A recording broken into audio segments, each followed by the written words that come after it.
안녕하세요. 행운발 책다방의 이경미입니다. 오늘 행운발 책다방에서 읽어볼 책은 워런 버핏 바이블입니다.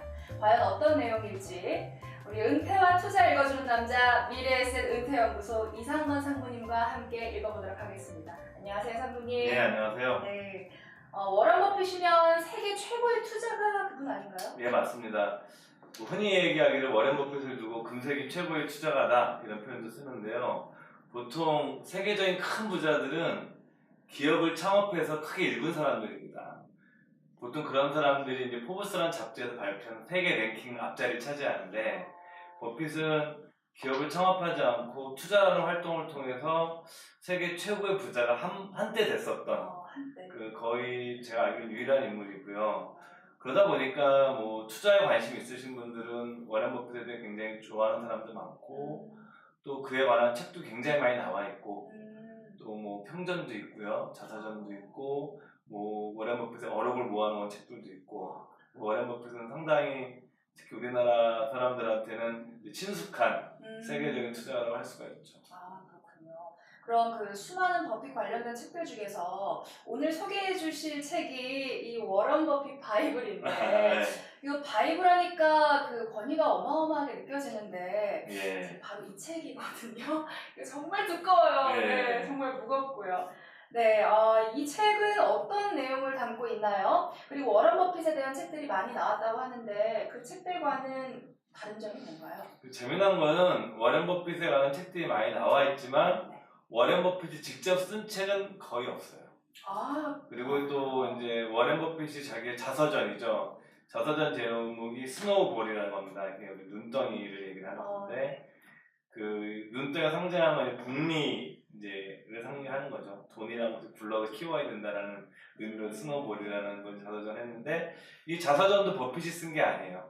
우리나라 사람들은, 우리나라 분들은 자서전을 꼭 내가 쓰는 거라고 생각하는데, 미국 같은 경우는 그렇습니다. 외국 같은 경우에는 이 책을 내가 쓰지 않았지만 내가 자서전을 인정을 해. 그럼 자서전인 거예요. 그 인정만 하는데. 네, 내가 그게 다 제공한 거죠. 자료도 다 제공하고 취재도 다 하게끔 해주고 했는데, 보통 그래서 사실 버핏에 관한 책들을 버핏이 전부 다 쓴 책은 거의 없는데, 이 책은 버핏이 거의 다 쓴 책입니다. 근데 단 이 책을 쓰기 위해서 쓴 것이 아니라, 가장 유명한 것이 버크셔 헤더웨이, 버핏이 회장으로 있는 회사에서 매년 그 주주들을 대상 주주총회를 하는데, 그때마다 버핏이 주주총회 주주 서한을 씁니다. 매년 글을 쓰는데 주주 서한을 다 모아놓은 책이에요. 그리고 이제 주주총회에서 많은 질문들이 나옵니다. 그리고 그 질문에 대해서 답변들도 거기 정리가 돼 있고, 주주 서한과 그 주주 서한에서 그 주주총회에서 그 버핏과 버핏의 파트너인 부회장인 찰리 먼거와 같이 대답했던 내용들이 잘 정리가 되어 있는 책이기 때문에, 나는 그냥 버핏이 쓴 글만 보고 싶어. 네. 그리고 버핏이 어떻게 생각하는지 알고 싶어 하시는 분들 읽으시면 딱 좋은 책이고 굉장히 재밌습니다. 버핏이라는 사람이 위트가 있고, 또 찰리 먼거는 그 사람을 두고 살아있는 도서관이라고 그러거든요. 굉장한 독서가예요. 어마어마하게 책을 많이 읽는 사람인데 굉장히 냉소적이고 시니컬한 면이 있습니다. 그러다 보니까 그런 표현도 굉장히 재밌고, 여러분들께서 제가 뭐 투자 이론을 배우는 것도 좋지만 하나 투자를 통해서 인문적 교양을 갖추기 위해도 꽤 괜찮은 책이라고 저는 말씀드리고 싶습니다. 그렇군요. 예. 세계 최고의 투자가라면 자기만의 분명한 투자 철학이 있을 것 같은데, 이 버핏은 투자할 기업을 고를 때 어떤 점을 중요하게 생각하나요? 많은 사람들이 이렇게 성공한 투자가의 책들을 보게 되면 거기에 매직, 마법 공식 같은 것을 바라세요. 네. 저도 그렇지만 버핏이 딱 얘기합니다. 모든 기업이나 산업에 적용되는 마법 공식 같은 것은 없다. 존재하지 않는다. 그러니까 투자 판단을 할 때 그 인류 투자가들의 사고 구조는 뭐냐면, 좋은 것을 찾는 사고법이 아니에요. 먼저 내가 투자하는데 적합하지 않은 거를 먼저 걸러내는 사고법을 가지고 있습니다. 사고 체계 자체가. 여기서 이제 버핏이 하는 얘기는 그거죠. 5년, 10년 후의 기업의 모습을 분석해본다, 생각해본다. 그리고 또 이 회사의 경영진과 내가 동업하고 싶은가라는 질문을 던져본다. 근데 만약 이 질문에 예스가 금방 나오지 않는다 그러면 전혀 투자하지 않는다. 먼저 걸러내는 거죠. 그래서 모르면 버핏도 늘 성공했던 투자는 아니거든요. 늘 실패를 했지만 중요한 거는 그 인류 투자가들의 사고 체계는 투자 실패를 학습의 과정으로 받아들인다라는 거예요. 더하기 빼기의 수익률을 바라보는 것이 아니라 내 실패를 했기 때문에 하나를 또 배워나가는 학습의 과정으로 본다는 것이고, 이 버핏이라는 사차는 버핏의 파트너인 이제 찰리 망고가 버핏을 두고 여러 가지 이제 그 별칭 같은 걸 붙여주는데, 네. 찰리 망고가 버핏에서 한 가장 재미난 별칭 중에 하나가 지금까지 내가 만난 사람들이 가장 뛰어난 학습 기계다. 네, 이런 표현을 씁니다. 버핏도 하루 종일 읽거든요. 굉장히 많이 하루에 6시간 내지 7시간 정도 자료를 읽고 뭐 책을 읽고 주식 관련 자료들을 많이 보는 걸로 유명합니다. 그래서 이런 얘기를 하는 거죠. 마법 공식 같은 건 없고 우리들도 실패를 통해서 우량 기업과 부실 기업을 구분하는 눈을 길렀다. 이런 얘기를 책에서 하고 있죠. 그렇군요. 근데 제가 뉴스에서 읽었는데요. 그 버핏이 최근에 IBM과 애플 주식을 매수했다고 하더라고요. 예. 게다가 올해 2분기 무려 1240만 주를 쓸어 담았다고 하던데. 예. 근데 원래 사실 이분은 그 기술주 기업에 투자하지 않는 것으로 유명하다고 하던데. 99년도, 2000년도 그때 이제 인터넷 버블이 굉장히 심했습니다. 그 당시에 이제 워렌 버핏이 이 인터넷 기술주를 나는 인터넷 기술을 이해 못한다는 이유로 사질 않았어요. 그러니까 이제 버핏이 그 수익률이 굉장히 나빴습니다. 그 당시에 뭐 기술주들 어마어마하게 올랐었거든요. 그때 미국의 그 유명한 투자 잡지 중에 베러스라는 잡지가 있는데 거기서 그 추락한 천사라는 표현을 썼어요. 워렌 버핏이. 이 추락한 천사가 뭐냐면 채권에서 부도가 난 채권들을 추락한 천사라고 그래요. 그러니까 이제 원래 천사였는데 이게 망해가지고 난 이자를 못 주니까 추락한 천사다 이거예요. 그 비유를 갖다가 써서 워렌 버핏을 추락한 천사라고 그러는 거예요. 지금까지 돈을 잘 벌었는데 인터넷이 막 오래된 당시에는 투자를 안 해서 그 돈을 못 버는 거다. 약간 이제 그 뉘앙스가 이제 비꼬는 듯한 표현이었던 거죠. 그래서 버핏은 기술주에 투자하지 않는다라는 이미지가 굳어진 거예요. 근데 이 버핏과 같은 이런 투자가들이 또 인류 투자가들 자주 발견되는 어떤 지적 구조입니다. 이게 생각의 지적 구조들인데 그 능력 범위라는 표현을 써요. 내가 잘할 수 있는 분야, 내가 아는 범위만 투자하지 모르는 곳은 아무리 좋든 기회가 있거나 하지 않는다라는 거예요. 그 버핏이 그 당시에 마이크로소프트사 주식을 안 샀던 것이 아니에요. 개인 돈을 좀 샀다가 팝니다. 어마어마하게 올랐을 거예요. 근데도 이 사람이 불편해하지 않아요. 왜? 난 잘 이해가 안 된다라는 얘기를 한 건데, 근데 이번에 버핏이 산 겁니다. 특히 애플을 산 것 자체가 굉장히 화제가 된 거예요. 버핏은 그렇게 기술 관련 IT 정보통신 관련 회사인지 안 사는데 왜 산 거지? 근데 버핏도 변한 거죠. 시대의 변화에 있었던 변화가 있는 거고 오히려 너무 늦게 변했다고 자기 자신을 후회를 합니다. 그래서 자기가 두 회사를 얘기를 합니다. 최근에 자기가 저지른 가장 투자의 큰 실수는 구글과 아마존을 사지 않은 것이다. 그 버핏이 그 최고 경영자로 있는 버크셔 해더웨이의 그 자회사 중에 하나가 가이코라는 미국의 그 보험회사가 있어요. 손해보험, 자동차 보험 회사 같은 거예요. 근데 이 회사가 이제 구글에 광고할 때 구글에 광고를 하는 걸 알면서도 구글이 이렇게 돈을 많이 버는 걸 알면서 하지 않았다는 거죠. 그리고 아마존 같은 경우에서 이제 제프 베조스를 되게 매우 높게 평가합니다. 제프 베조스는 돌연변이와 같은 CEO였다. 돌연변이. 왜냐면 그 온라인 유통, 전자상거래에서도 최고 기업이 됐지만 사실은 현재 아마존에서 더 수익성이 높은 건 클라우드 서비스예요. 그 AWS라는 회사를 뿌리거든요. 그 사업을 합니다. 이 두 사업에서 모두 다 성공하는 건 굉장히 드문 일이다. 근데 이렇게 성공하지 난 몰랐다. 자기가 이제 아마존과 구글을 놓친 건 되게 아쉽게 생각을 한다라고 해서 얘기를 한 거고, 아무리 인류 투자를 하더라도 전 드는 생각이 모든 투자를 다 잘할 수는 없어요. 또 이렇게 기술주 투자 잘하시는 분들이 또 그 전통회사 그 내수 관련된 유통업체들 주식을 또 잘하시진 않거든요. 이런 것처럼 그래서 또 중요한 것은 우리가 그 버핏에게 배울 수 있는 것은 자기가 잘할 수 있는 영역이 무엇인가 이런 걸 찾아서 거기에 집중하는 것이 더 좋은 전략이라는 거죠. 좋은 전략을 갖고 예. 정말.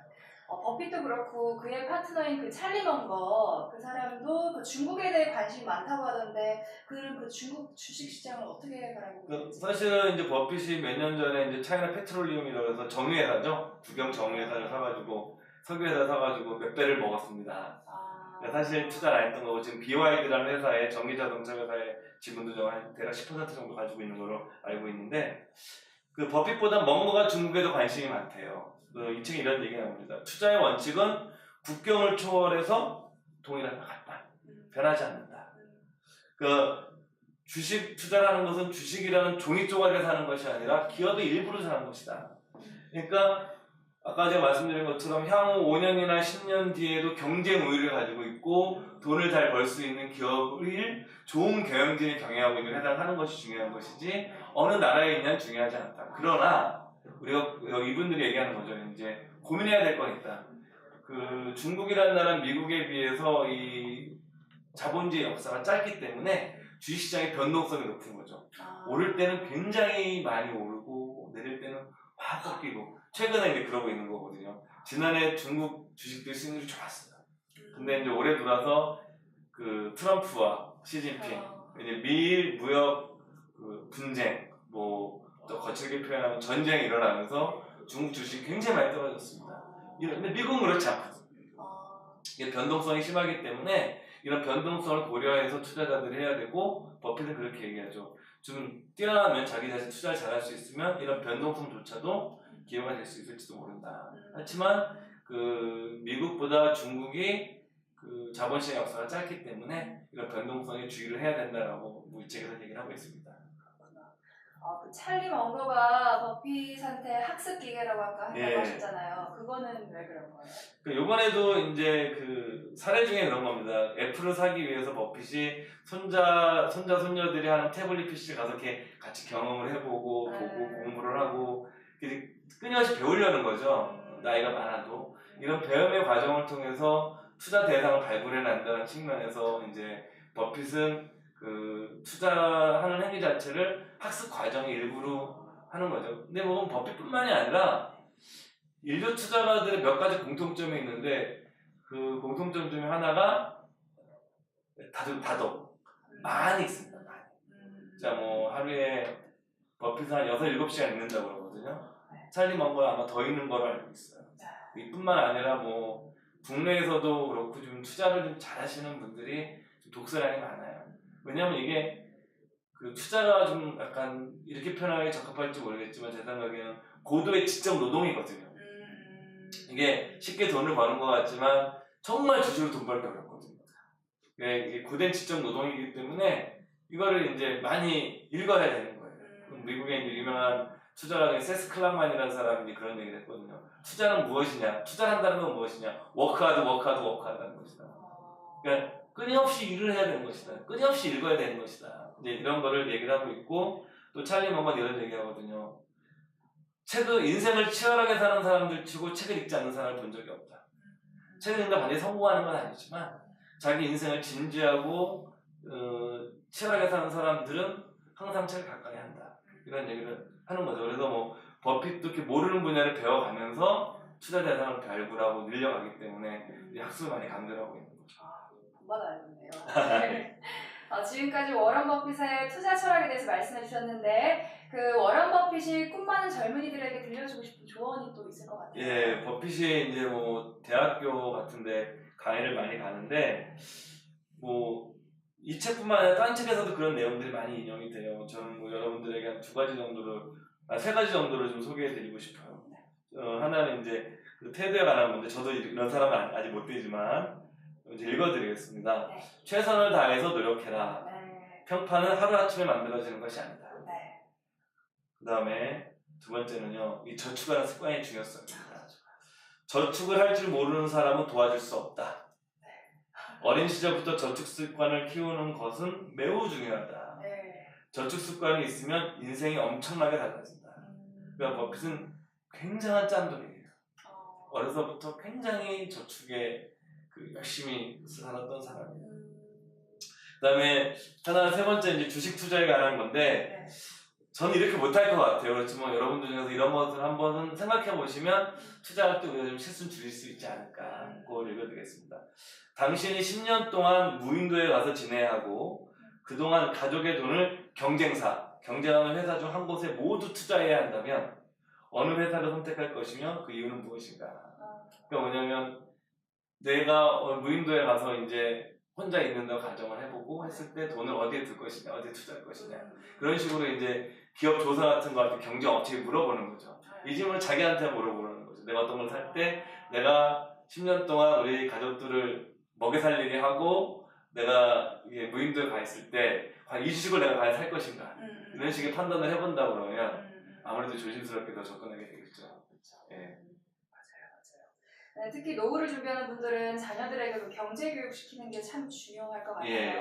그런 의미에서 워런 버핏의 조언, 어린 시절부터 저축하는 습관을 길러라. 네, 저도 되게 지금 많이 새겨 듣고 있어요. 네, 새겨 들으셔야 네. 됩니다. 예. 진짜 저축을 못해서. 네. 네, 오늘 해눈발 책다방은 세계 최고 투자가 워런 버핏의 투자 철학의 정수가 담긴 워런 버핏 바이블을 함께 읽어봤습니다. 감사합니다. 감사합니다.